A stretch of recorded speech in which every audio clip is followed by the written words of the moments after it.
So hi, I'm Serene Jones. I'm the president of Union Theological Seminary in New York, the institution that is bringing you all of these messages, and I'm very proud of being the president here. I'm also an ordained minister. I'm Reverend Jones in the Christian Church Disciples of Christ and in the United Church of Christ. And in the United Church of Christ, actually, I have been involved as a pastor in doing same-sex unions since the early 90s.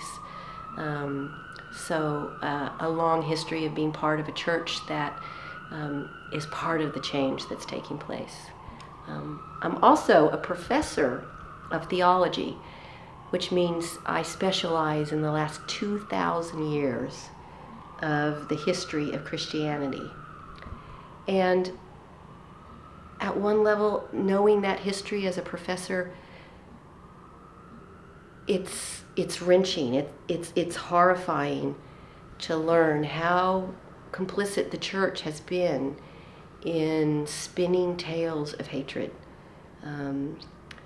Hatred of all sorts, but again and again it gets focused on sexuality.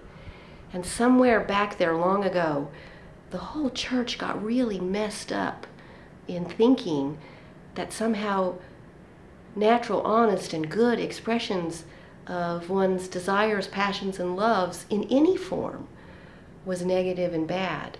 And that sent the whole thing off in a direction that we see today, the awful fruits of it, in that it's those traditions that in their fear-mongering and their hatred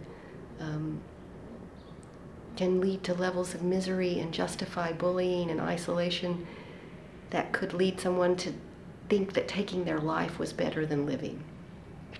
And that is so antithetical to what the church should be doing, to the message of goodness and hope and love. 2,000 years, and for 2,000 years, there's been inside the walls of the church people who wake up in the morning and are so convicted about the expansive truth of God's love that's poured out for everyone.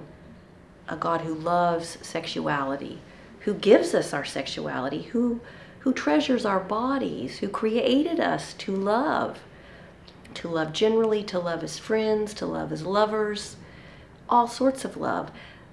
That God, who these years and years of tradition has been witnessed to by these people getting up out of bed every morning and going out there and against the odds proclaiming that love to the world. And even today, we see so many of those people in churches across this country who are changing their churches policies. I'm part of a denomination that is open about ordaining LGBTQ people, that is open about same-sex unions, that is friendly in the most expansive sense to people's lives and stories about the way they love and who they love. I grew up in Enid, Oklahoma.